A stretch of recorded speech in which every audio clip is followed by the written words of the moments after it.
வணக்கம். ஆகாசவாணி.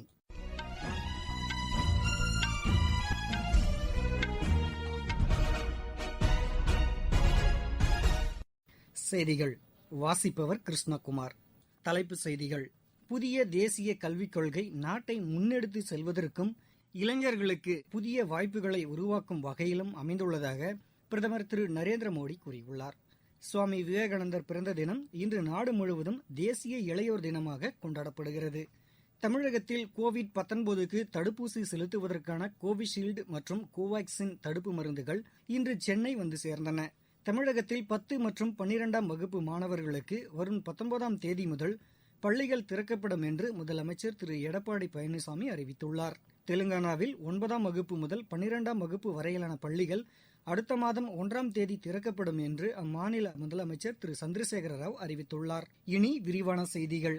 புதிய தேசிய கல்விக் கொள்கை நாட்டை முன்னெடுத்து செல்வதற்கும் இளைஞர்களுக்கு புதிய வாய்ப்புகளை உருவாக்கும் வகையிலும் அமைந்துள்ளதாக பிரதமர் திரு நரேந்திர மோடி கூறியுள்ளார்.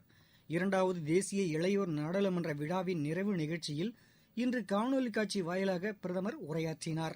புதிய கல்விக் கொள்கை சிறந்த தனிநபர்களை உருவாக்குவதாகவும் அதன் மூலம் புதிய இந்தியாவை கட்டமைக்கும் வகையிலும் வடிவமைக்கப்பட்டுள்ளதாக அவர் தெரிவித்தார்.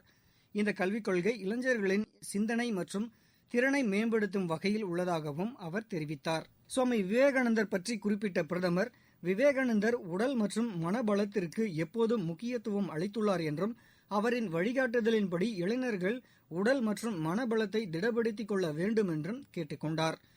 தூய மனதுடன் கூடிய திறன்மிக்க, வீரம் மிக்க, தேசப்பற்று மிக்க இளைஞர்களின் கையில் நாட்டின் எதிர்காலம் அமைந்துள்ளதாகவும் பிரதமர் குறிப்பிட்டார்.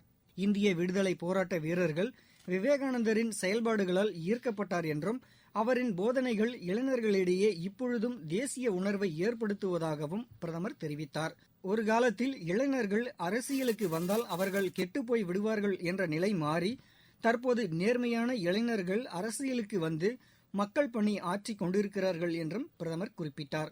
இன்றைய அரசியலில் நேர்மையும் செயல்திறனும் அத்தியாவசிய தேவையாக உள்ளது என்றும் திரு நரேந்திர மோடி தெரிவித்தார். இந்த நிகழ்ச்சியில் மக்களவைத் தலைவர் திரு ஓம் பிர்லா, மத்திய கல்வித்துறை அமைச்சர் திரு ரமேஷ் பொக்ரியால் நிஷாங்க், இளைஞர் மற்றும் விளையாட்டுத்துறை அமைச்சர் திரு கிரண் ரிஜிஜு உள்ளிட்டோர் கலந்து கொண்டனர். சுவாமி விவேகானந்தர் பிறந்த தினமான இன்று நாடு முழுவதும் தேசிய இளையோர் தினமாக கொண்டாடப்படுகிறது. இந்நாளையொட்டி நாடு முழுவதும் பல்வேறு நிகழ்ச்சிகளுக்கு ஏற்பாடுகள் செய்யப்பட்டுள்ளன. இந்நாளையொட்டி குடியரசுத் தலைவர் திரு ராம்நாத் கோவிந்த் விடுத்துள்ள செய்தியில், விவேகானந்தர் மனிதகுலம் அனைத்திற்கும் குறிப்பாக இளைஞர்களுக்கு பெரும் உந்து சக்தியாக விளங்கினார் என்றும் புகழாரம் சூட்டியுள்ளார். இந்திய ஆன்மீக கலாச்சாரத்திற்கு புது வடிவம் கொடுத்து அதை உலகிற்கு மிளிர செய்தார் என்றும் அவரது போதனைகள் இளைஞர்களுக்கு இன்றளவும் வழிகாட்டியாக திகழ்கின்றன என்றும் குறிப்பிட்டுள்ளார். குடியரசு துணைத் தலைவர் திரு வெங்கையா நாயுடு விடுத்துள்ள செய்தியில், சுவாமி விவேகானந்தர் ஒரு பெரும் அறிவு ஜீவியாகவும் மிகச்சிறந்த பேச்சாளராகவும் திகழ்ந்தார் என்று குறிப்பிட்டுள்ளார். விவேகானந்தரின் உலகளாவிய சகோதரத்துவ கோட்பாடு அனைத்து மக்களின் ஒன்றிணைந்த அமைதி வாழ்வுக்கு வழிகொள்ளுவதாக அமைந்துள்ளது என்றும் கூறியுள்ளார். இளைஞர்கள் விவேகானந்தரின் வழிகாட்டுதலின்படி புதிய இந்தியாவை உருவாக்க முன்வர வேண்டும் என்று திரு வெங்கையா நாயுடு கேட்டுக் கொண்டார். சுவாமி விவேகானந்தரின் சிந்தனைகளும் செயல்களும் இந்தியாவின் கலாச்சாரத்தையும் பெருமையையும் என்றென்றும் உலகிற்கு எடுத்துரைப்பதாக அமைந்துள்ளது என்று பிரதமர் திரு நரேந்திர மோடி புகழாரம் சூட்டியுள்ளார். இளைஞர்களின் ஆக்க சக்தி மீது விவேகானந்தர் பெரும் நம்பிக்கை கொண்டிருந்தார் என்றும் அவர் குறிப்பிட்டுள்ளார். உள்துறை அமைச்சர் திரு அமித்ஷா விடுத்துள்ள செய்தியில், சுவாமி விவேகானந்தர் இந்தியாவின் பெருமை, கலாச்சாரம் மற்றும் தத்துவங்களை உலகம் முழுவதும் கொண்டு சென்ற பெருமைக்குரியவர் என்று புகழாரம் சூட்டியுள்ளார். விவேகானந்தரின் கோட்பாடுகளை இளைஞர்கள் கடைபிடித்து இந்தியாவின் புகழை உலகத்தின் உச்சிக்கு கொண்டு செல்ல வேண்டும் என்று அவர் கேட்டுக் கொண்டுள்ளார். குடியரசு தின விழாவை முன்னிட்டு மத்திய தகவல் ஒலிபரப்புத்துறை அமைச்சகம் இணையதள குறும்பட போட்டிக்கு ஏற்பாடு செய்துள்ளது. தேசிய திரைப்பட வளர்ச்சி குழுமத்துடன் இணைந்து நடத்தும் இந்த போட்டி மக்களிடையே நாட்டுப்பற்றை வளர்க்கும் வகையில் வளர்ந்து வரும் இந்தியாவில் என்னுடைய பங்கு மற்றும் என்னுடைய செயல்பாடு என்ற தலைப்பில் கருத்துரு இருக்க வேண்டும் என்று அமைச்சகத்தின் செய்திக்குறிப்பு தெரிவிக்கிறது. குறும்பட போட்டியில் வெற்றி பெறும் முதல் படத்திற்கு 1 லட்சம் ரூபாய் ரொக்கப் பரிசும், 2வது பரிசாக 50,000 ரூபாயும், 3வது பரிசாக 25,000 ரூபாயும் வழங்கப்படும் என்று அறிவிக்கப்பட்டுள்ளது. குறும்படங்களை யூடியூப் அல்லது விமியோ என்ற இணையதளம் மூலமாக மட்டுமே அனுப்ப வேண்டும் என்றும் தெரிவிக்கப்பட்டுள்ளது. குறும்படங்களை இம்மாதம் 20ஆம் தேதி வரை அனுப்பலாம் என்றும் தகவல் ஒலிபரப்புத்துறை அமைச்சகத்தின் செய்திக்குறிப்பில் தெரிவிக்கப்பட்டுள்ளது. நீங்கள் கேட்டுக்கொண்டிருப்பது ஆகாஷவாணியின் செய்தி அறிக்கை.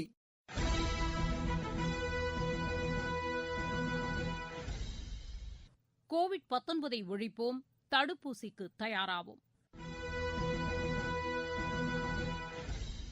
கோவிட்-19க்கான தடுப்பூசி பாதுகாப்பானது. இதனை பெறுவதற்கு கோவின் இணையதளத்தில் புகைப்படத்துடன் கூடிய அடையாள ஆவணத்துடன் பதிவு செய்ய வேண்டும். உங்கள் கைபேசி செயலிக்கு வரும் தேதியில் சம்பந்தப்பட்ட மையத்திற்கு சென்று தடுப்பூசி போட்டுக் கொள்ள வேண்டும்.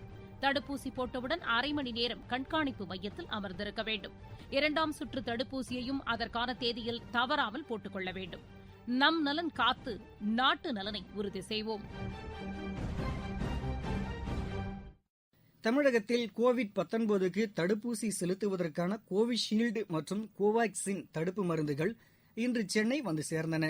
முதல் தொகுப்பில் 5,36,500 கோவிஷீல்டு மருந்துகளும் 20,000 கோவாக்சின் மருந்துகளும் புனேயிலிருந்து விமான நிலையம் வந்தடைந்தன.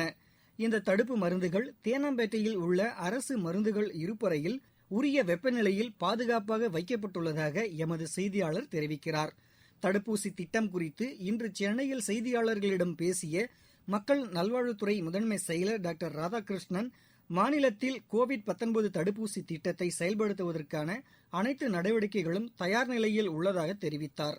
இன்று சென்னை வந்தடைந்த தடுப்பு மருந்துகளை மாநிலம் முழுவதும் விநியோகம் செய்வதற்கான விரிவான ஏற்பாடுகள் செய்யப்பட்டுள்ளதாகவும் அவர் கூறினார். நம்ம மத்திய கிடங்கு பெரியமேட்டு கிடங்குக்கு போகாமல் நேரடியாக நம்ம மாநில கிடங்குக்கே அவங்க கொடுக்க சொல்லி ஆர்டர் போட்டாங்க, டைம் சேவ் பண்றதுக்காக. இதற்கு அடுத்தபடியாக நம்ம இந்த மாநில கிடங்குலேருந்து 10 ரீஜனல் கிடங்குக்கு இதை அனுப்ப போறோம்.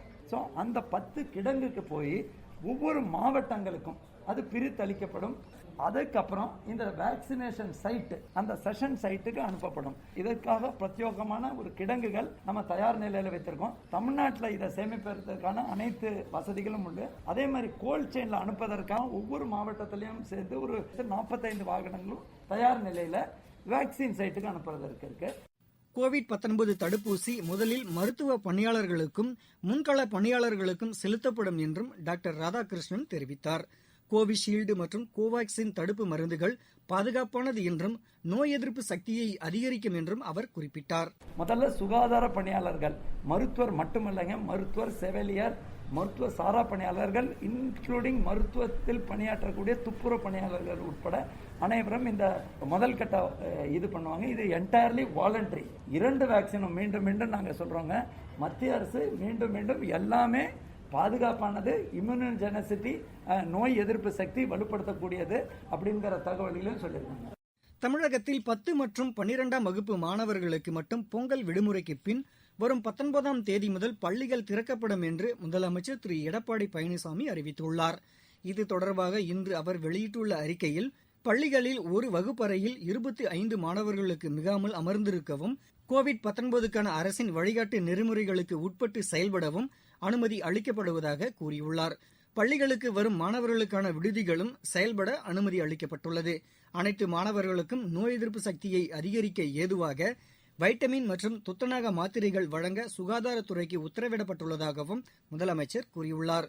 மாணவர்களின் நலன் கருதி அரசு எடுத்து வரும் கோவிட் தடுப்பு முன்னெச்சரிக்கை நடவடிக்கைகளுக்கு பெற்றோர்களும் ஆசிரியர்களும் மாணவர்களும் முழு ஒத்துழைப்பு அளிக்குமாறு முதலமைச்சர் கேட்டுக் கொண்டுள்ளார். பள்ளிகளை திறப்பது தொடர்பாக கடந்த 6ஆம் தேதி முதல் 8ஆம் தேதி வரை நடைபெற்ற கருத்து கேட்பு கூட்டத்தில் பெரும்பான்மையான பெற்றோர்கள் பள்ளிகளை திறக்க தங்கள் இசைவினை தெரிவித்ததன் அடிப்படையில் இந்த அனுமதி வழங்கப்பட்டுள்ளதாக முதலமைச்சர் அந்த அறிக்கையில் தெரிவித்துள்ளார். தெலுங்கானா மாநிலத்தில் 9ஆம் வகுப்பு முதல் 12ஆம் வகுப்பு வரையிலான பள்ளிகள் அடுத்த மாதம் 1ஆம் தேதி திறக்கப்படும் என்று அம்மாநில முதலமைச்சர் திரு சந்திரசேகர ராவ் அறிவித்துள்ளார். இது தொடர்பான நேற்று மாவட்ட ஆட்சியர்களுடன் அவர் ஆலோசனை நடத்தினார். மீண்டும் தலைப்புச் செய்திகள். புதிய தேசிய கல்விக் கொள்கை நாட்டை முன்னெடுத்துச் செல்வதற்கும் இளைஞர்களுக்கு புதிய வாய்ப்புகளை உருவாக்கும் வகையிலும் அமைந்துள்ளதாக பிரதமர் திரு நரேந்திர மோடி கூறியுள்ளார். சுவாமி விவேகானந்தர் பிறந்த தினம் இன்று நாடு முழுவதும் தேசிய இளையோர் தினமாக கொண்டாடப்படுகிறது. தமிழகத்தில் கோவிட்-19க்கு தடுப்பூசி செலுத்துவதற்கான கோவிஷீல்டு மற்றும் கோவாக்சின் தடுப்பு மருந்துகள் இன்று சென்னை வந்து சேர்ந்தன. தமிழகத்தில் 10 மற்றும் 12ஆம் வகுப்பு மாணவர்களுக்கு வரும் 19ஆம் தேதி முதல் பள்ளிகள் திறக்கப்படும் என்று முதலமைச்சர் திரு எடப்பாடி பழனிசாமி அறிவித்துள்ளார். தெலுங்கானாவில் 9ஆம் வகுப்பு முதல் 12ஆம் வகுப்பு வரையிலான பள்ளிகள் அடுத்த மாதம் 1ஆம் தேதி திறக்கப்படும் என்று அம்மாநில முதலமைச்சர் திரு சந்திரசேகர ராவ் அறிவித்துள்ளார். இத்துடன் இந்த செய்தி அறிக்கை நிறைவடைந்தது. எமது செய்திகளை உடனுக்குடன் AIR News_Chennai என்ற ட்விட்டர் பக்கத்திலும், செய்தி தொகுப்புகளை all India radio news Chennai என்ற யூடியூப் சேனலிலும் அறிந்து கொள்ளலாம்.